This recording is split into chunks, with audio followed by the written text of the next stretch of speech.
आज हिंदी क्लासेस में आप सभी का स्वागत। आज हम कक्षा 10 क्षितिज भाग 2 के पाठ 3 सेनापति करने जा रहे हैं, जिसमें सबसे पहले सेनापति का जीवन परिचय हम देखते हैं। सेनापति का जन्म दीक्षित ब्राह्मण परिवार में विक्रम संवत 1616 में हुआ था। इनके पिता का नाम गंगाधर और पितामह का नाम परशुराम दीक्षित था। पितामह यानी इनके दादाजी। उनके जो विद्या गुरु हैं, उनके जो अध्यापक हैं, वो हीरामणि दीक्षित थे। वे बहुत ही आत्मविश्वासी थे, इसीलिए उन्होंने अपना परिचय देते हुए इस प्रकार का दोहा लिखा कि सेनापति सोई सीतापति के प्रसाद जाकी, सब कवि कान दे सुनत कविताई है। यानी कि सारे के सारे कवि उनकी कविता को कान देकर सुनते हैं, ऐसे सेनापति हैं। आगे देखो, ये रीति काल के महान और भावप्रवण कवि माने जाते हैं। कुछ लोगों का कथन है कि सेनापति इनका उपनाम या उपाधि है, किंतु इनका जो मूल नाम है वो किसी को भी अभी तक ज्ञात नहीं है। परंतु इस बात में कतई संदेह नहीं है कि काव्य कला और मौलिकता की दृष्टि से ये युगीन कवियों में सेनापति की भांति थे। यानी जिस प्रकार से पूरी सेना का नेतृत्व सेनापति करता है, उसी प्रकार से काव्य कला और मौलिकता की दृष्टि से इन्होंने सभी कवियों का नेतृत्व किया है। सेनापति राम भक्त कवि थे और इन्होंने श्लेष अलंकार का प्रयोग बहुत किया है। श्लेष अलंकार के सिद्ध हस्त कवि माने जाते हैं। यानी श्लेष अलंकार के बारे में इनके जब हम पद पढ़ेंगे, मैं आपको और अच्छे से बताऊंगी।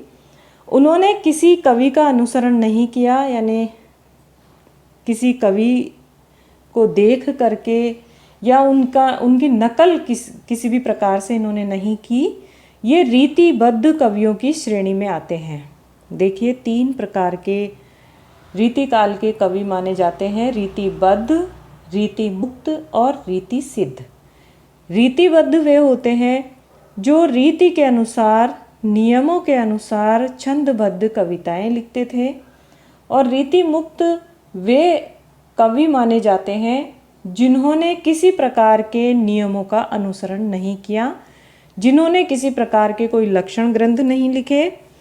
और रीति सिद्ध कवि बिहारी को माना जाता है, जिन्होंने अपनी कविता में सारे लक्षण ग्रंथों को समाहित करते हुए, गागर में सागर भरते हुए उन्होंने दोहों की, बिहारी सतसई की रचना की। इस प्रकार 3 प्रकार के कवि रीतिकाल में माने जाते हैं, जिनमें से जो सेनापति हैं वो रीतिबद्ध कवियों की श्रेणी में आते हैं।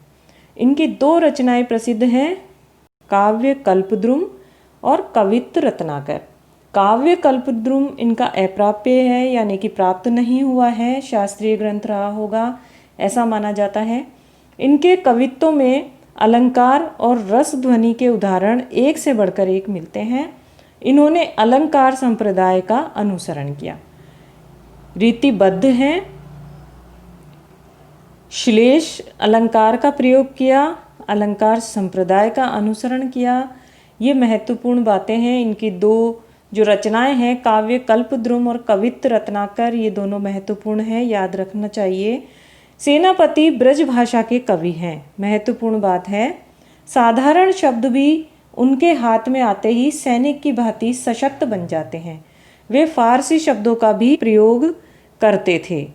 उनकी रचनाओं में प्रसाद और ओज गुण की प्रधानता है।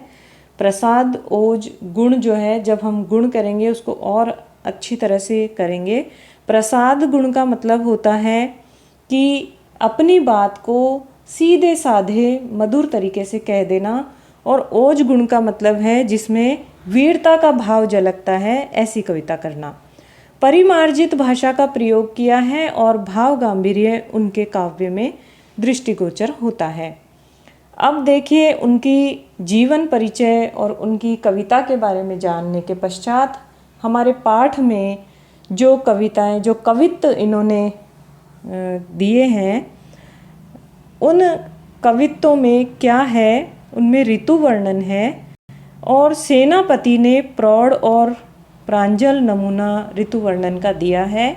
इनमें पूरी निपुणता से ऋतु के उपादानों और उनके लक्षणों का उपयोग कवि ने किया है कि कौन से ऋतु में क्या क्या होता है, किस प्रकार का अनुभव होता है, ये सभी सेनापति ने इसमें उपयोग किया है। वसंत का वैभव, सबसे पहले वसंत ऋतु का वर्णन है, जिसमें वसंत का वैभव पूरी छटा के साथ पंक्तियों में पिरोया गया है। कवि ने ऋतु वसंत का सूक्ष्मतापूर्वक मानवीकरण किया है, यानी मानवीय गुणों का आरोप जब हम प्राकृतिक दृश्यों पर करते हैं, प्राकृतिक उपादानों पर करते हैं, तो वहाँ मानवीकरण अलंकार होता है, जिसे हम इनकी बसंत ऋतु में कवित्व में और अच्छे से समझेंगे। पूरा परिदृश्य राजा के आगमन काल के वस्तुओं एवं भावनाओं से बुना गया है, यानी कि एक राजा जब आता है तो उसके साथ किस तरह का लवाजमा होता है, किस तरह की वस्तुएं होती हैं, कितना आलीशान तरीके से आता है, उसी को इन्होंने मानवीकरण के द्वारा वसंत ऋतु पर आरोपित किया है। रंगीन उपवन सुगंधमय है, कोकिल चारण की भूमिका में है और पदगान गा रहा है। शोभा के सुखमय उपकरण सेना के कवायद की छवि उत्पन्न कर रहा है, क्योंकि राजा एकाकी गमन नहीं करता। तो राजा जिस प्रकार से अपने पूरे लवाजमे के साथ आता है, उसी प्रकार से सेनापति ने प्राकृतिक उपकरणों का प्रयोग यहाँ पर किया है। इसी तरह भीषण गर्मी के बाद झुलसी हुई प्रकृति का जब वर्षा की बूंदें पड़ती है तो धरती कितनी नयनाभिराम और सुखमय हो जाती है, ये सब वर्णन भी सेनापति ने किया है। मानसून का आगमन इस कृषि प्रधान देश में उत्सव की तरह मनाया जाता है। कवि ने डूब कर बरसात के ऋतु चक्र को आंखों के आगे साकार किया है, यानी बाद में सबसे तीसरे कवित्व में आप देखेंगे कि इसमें बरसात का वर्णन भी किया गया है। शीत ऋतु अंतिम इसके कवित्व में है। आक्रामकता को सेनापति के आचरण में कवि ने वर्णित किया है। शीत ऋतु जिस आक्रामकता के साथ आती है वही सेनापति दर्शा रहे हैं। इस हमले ने पूरी प्रकृति को पराजित कर दिया है। क्यों? क्योंकि बर्फीली हवा है जो चुभन भरी है, वो तीर के समान है। सूरज का तेवर जो है वो निस्तेज पड़ गया है। अलाव की आग को घेरकर जन समुदाय ठिठुर रहे हैं और देशज समाज में ऋतुओं के प्रभाव का इतना जीवंत वर्णन है जो सेनापति को कालजयी कवि बनाता है। यानी कि आज भी सेनापति का जो ऋतु वर्णन है वो उतना ही सौंदर्य से परिपूर्ण है जितना उनके समय में था। तो चलिए शुरू करते हैं सेनापति का ऋतु वर्णन, जिसमें जो प्रथम कवित्व है उसमें वसंत ऋतु का वर्णन ऋतुराज के रूप में किया गया है। यानी इसमें वसंत ऋतु को एक राजा की तरह दर्शाया गया है। जिस प्रकार से एक राजा आता है अपने पूरे साजो सामान के साथ, उसी प्रकार प्राकृतिक उपादानों का इसमें उपयोग किया गया है। प्रथम कवित्व में देखिए, बरन बरन तरु फूले उपवन बन, सोई चतुरंग संग दल लहियत है। यानी कवि सेनापति कहते हैं कि वसंत ऋतु एक राजा की भांति आ रहा है। वसंत ऋतु के आने पर जो उद्यान है, वन उपवन है, उनमें वरन वरन यानी रंग बिरंगे फूल खिले हुए हैं और जो फूलों से फूले हुए पेड़ हैं वो ऐसा लगता है जैसे राजा की चतुरंगिनी सेना, चतुरंग संग, चतुरंगिनी सेना के रूप में सुशोभित है। चतुरंगिनी सेना का मतलब होता है कि जिसमें 4 अंगों वाली सेना हो, जिसमें पैदल सेना भी हो, एक पैदल सेना और दूसरी आपके रथ सेना, तीसरी हाथियों वाली सेना और चौथी घोड़े वाली सेना। इस प्रकार से चतुरंगिनी सेना साथ लेकर के वसंत ऋतु राजा की तरह आ रहा है। बंदी जिमि बोलत बिरद वीर कोकिल है, गुंजत मधुप गान गुन गहियतु है। इसका मतलब है कि जो बंदीजन है कौन है? वीर, बिरद वीर कोकिल। वीर यानी तोते और कोयल, कोकिल यानी कोयल। तो वीर कोकिल यानी तोते और कोयल अपने मधुर गान गा रहे हैं, जो ऐसा लगता है जैसे जो बंदीजन है जो राजा के दरबार में उनकी वीरतावली, उनकी वीरता की प्रशंसा किया करते थे, उन बंदीजनों की भांति ये सुंदर वीरतावली का गान कर रहे हैं। वसंत रूपी राजा का स्तुति गान ये कर रहे हैं। गुंजत मधुप गान गुन गयत, और मधुप यानी भंवरे, और जो भंवरे हैं वो उनका गुणगान कर रहे हैं, यशोगान कर रहे हैं मधुर गुंजार करते हुए। आवे आस पास पुहपन की सुबास सोई, सोने के सुगंध मांझ सने रहियत है। और इस प्रकार वसंत के आगमन से आसपास में फूलों की सुगंध आ रही है। सुबास यानी सुगंध, पुहपन यानी फूलों की, तो फूलों की सुगंध आ रही है जो सोने में सुगंध होने से दुगना आनंद प्रदान कर रही है। अर्थात सोने में सुगंध की कहावत को चरितार्थ कर रही है। उससे सभी और अनेक तरह के फूलों की सुगंध व्याप्त रहती है। शोभा को समाज सेनापति सुख साज आज, आवत वसंत ऋतुराज कहियत है। सेनापति कहते हैं कि शोभा के समूह, शोभा को समाज, शोभा के समूह एवं सुखमय सुंदर साज सज्जा से युक्त ऋतुराज वसंत एक राजा की भांति आता हुआ सुशोभित हो रहा है, राजा की भांति आता हुआ लग रहा है। दूसरा कवित्व देखते हैं।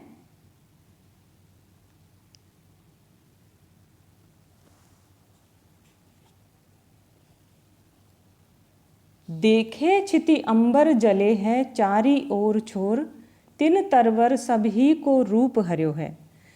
इसमें, इस दोहे में देखो आप, श्लेष अलंकार है इस कवित्व में। इसमें श्लेष के द्वारा गर्मी और वर्षा दोनों ऋतुओं का वर्णन किया गया है। दोनों ऋतुओं का वर्णन एक साथ किया गया है। किस प्रकार से देखिए, ग्रीष्म ऋतु का और शरद ऋतु का। देखे छिति अंबर जले है चारी ओर, चारी ओर छोर, यानी कि सबसे पहले देखें हम ग्रीष्म ऋतु के संदर्भ में अगर हम इसको लें तो देखे चिति अंबर जले है चारी ओर छोर, तिन तरवर सभी को रूप हर्यो है। धरती और आकाश में चारों ओर, एक छोर से दूसरे छोर तक अति प्रचंड ताप, बहुत भयंकर गर्मी चारों ओर फैल रही है। छिति अंबर जले हैं, जलने का मतलब है तीव्र ताप। इसकी तीव्र गर्मी से सभी पेड़ पौधों की हरियाली को सुखा दिया है। हर लिया है, रूप हरने का मतलब है हरियाली को सुखा लिया है। अब इसी को यदि हम शरद ऋतु के क्षमा कीजिए, वर्षा ऋतु के संदर्भ में अगर हम देखें तो धरती और आकाश में सब और जल ही जल है। धरती और आकाश में सब और जल ही जल है। इस तरह जल प्रलय यानी कि बाढ़ जैसे हालात हो रहे हैं, उससे वर्षा ऋतु ने पेड़ पौधों को उजाड़ दिया है, पेड़ पौधों को उखाड़ दिया है। इस प्रकार ये दोनों ही संदर्भ में है। महाझर लागे ज्योति भादव की होती चले, जलद पवन तन सेक मानो पर्यो है। इसमें देखिए, इस ग्रीष्म काल में, सबसे पहले ग्रीष्म काल के संदर्भ में इसको लें तो सर्वत्र भयानक ताप फैल रहा है। भादो यानी भयानक ताप फैल रहा है और उसकी लपट दावाग्नि की भांति अत्यंत तीव्र बनती जा रही है, जला रही, जलद यानी जला रही है। और कौन? पवन, तो जलाने वाली पवन यानी कि लू, लू की वजह से सभी प्राणियों के शरीर तपाए जा रहे हैं। इसी को वर्षा ऋतु के संदर्भ में लें तो इस काल में वर्षा की भारी झड़ी लगी हुई है। महाझर लागे वर्षा की भारी झड़ी लगी हुई है और वर्षा का यह क्रम भादों के महीने तक चलता रहता है। इस काल में जो बादलों की घटाएं हैं वो चारों ओर जल का सिंचन कर रही है। इसके पश्चात इसी का दारुण तरनी तरे नदी सुख पावे सब, सीरी घन छाह चाहे बोई चित्त धर्यो है। सबसे पहले ग्रीष्म ऋतु के संदर्भ में लें तो दारुण यानी प्रचंड, भयंकर। तरनी, तरनी का दो अर्थ निकलते हैं, सूर्य भी निकलता है और नाव भी निकलता है। तो सूर्य की प्रचंड किरणों से बचने के लिए लोग नदी के जल का सेवन करना चाहते हैं, नदी के जल का सेवन करके सुख पाते हैं।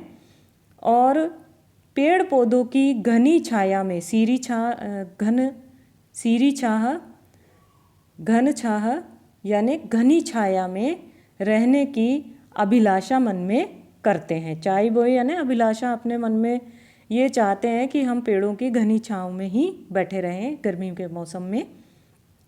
और वर्षा ऋतु के संदर्भ में देखें तो भादों के बाद ही सूर्य के दर्शन होते हैं, भादों के बाद सूर्य के दर्शन होते हैं।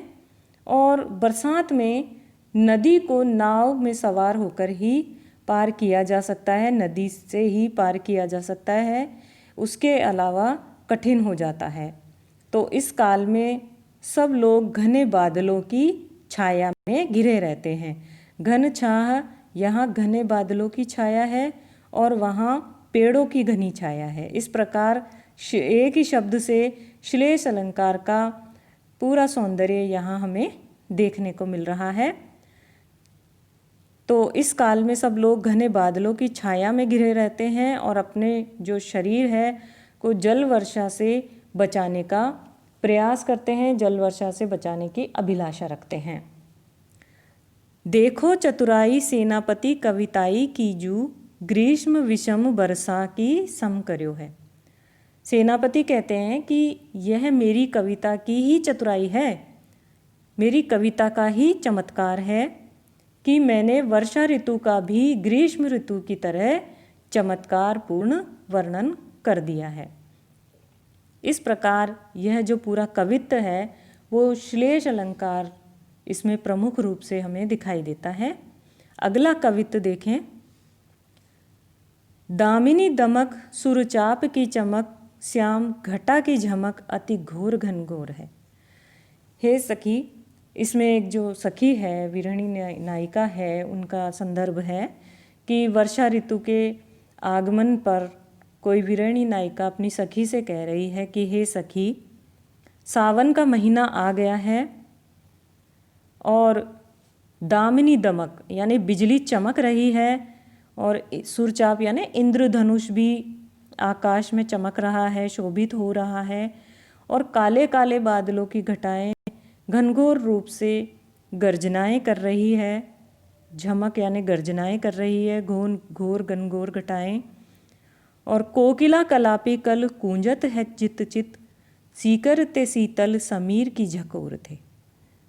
अब जो कोयल है और मोर है, कलापी यानी मोर, वे इधर उधर सब और मधुर स्वर में कूकने लग गए हैं और वर्षा ऋतु की बूंदों का स्पर्श पाकर हवा के झकोरे भी शीतल हो गए हैं, यानी हवा के जो समीर के हवा के जो झोंके हैं वह भी एकदम शीतल हो गए हैं वर्षा ऋतु के कारण। सेनापति आवन कयो है मन भावन सु, लाग्यो तर सावन विरह जुर जोरते। सेनापति कहते हैं कि वह नायिका अपनी सखी से कह रही कि ऐसे समय में मुझे मन को अच्छे लगने वाले, मन भावन यानी मन को अच्छे लगने वाले मेरे प्रिय आने के लिए कह रहे थे। मुझे विरह का ज्वर जोर से तड़पा रहा है, इसी कारण विरह संताप बढ़ रहा है। विरह जुर यानी विरह का ज्वर, विरह का ज्वर, तरसावन यानी तरसा रहा है। आयो सखी सावन मदन सरसावन, लग्यो है बरसावन सलिल चहु ओर है। हे सखी, यह सावन या वर्षा ऋतु के आने से, मदन का मतलब है कामदेव, तो कामदेव की सरसता मन में बढ़ रही है और सावन आने से प्रिय मिलन की कामना भी उद्दीप्त हो रही है और चारों ओर सावन जोरदार वर्षा करने लग गया है। बरसावन सलिल चहु ओर ते, चारों ओर जोरदार वर्षा करने लग गया है और पानी जोर जोर से बरसने लगा है। इस प्रकार यह जो प्रकृति वर्णन है यह उद्दीपन का काम कर रहा है और इसमें जो शब्द चित्र खींचा गया है बहुत ही मनमोहक बिंब प्रस्तुत यहाँ पर वर्षा ऋतु का किया गया है। चौथा कवित्व हम देखते हैं।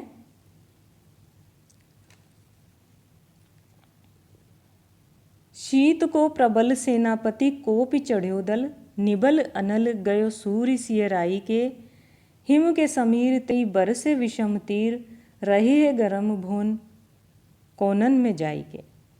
इसमें शिशिर ऋतु का बहुत ही सुंदर वर्णन किया गया है।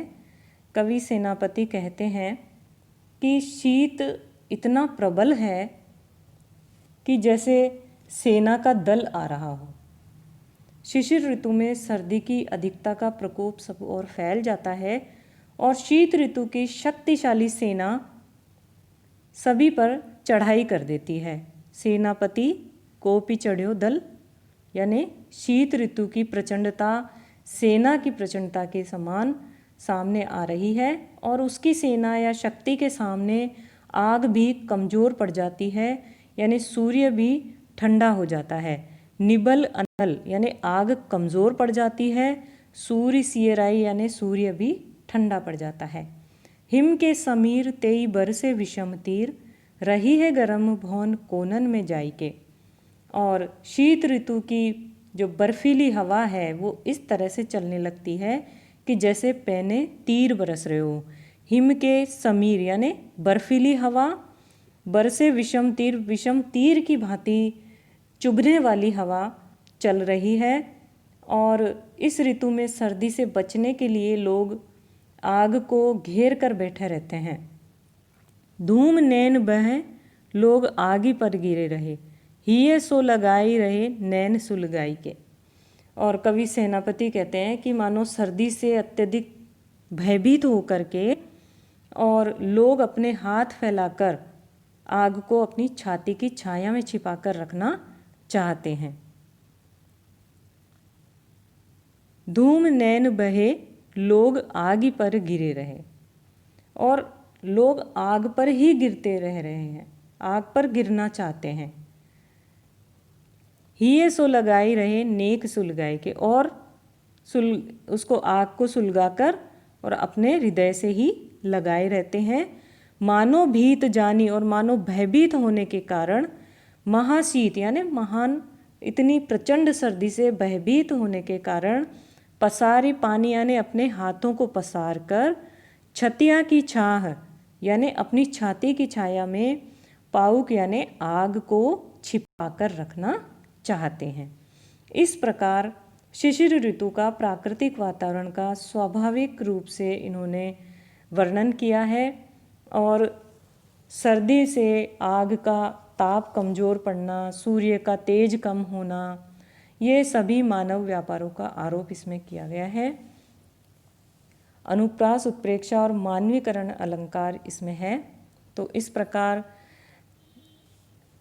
सेनापति ने अपने चारों कवित्व में प्रथम में वसंत ऋतु, द्वितीय में गर्मी और वर्षा का एक साथ, तीसरे में शीत ऋतु का बहुत ही सुंदर वर्णन किया है, तीसरे में वर्षा ऋतु का और चौथे में शीत ऋतु का बहुत ही सुंदर वर्णन सेनापति ने यहाँ पर प्रस्तुत किया है।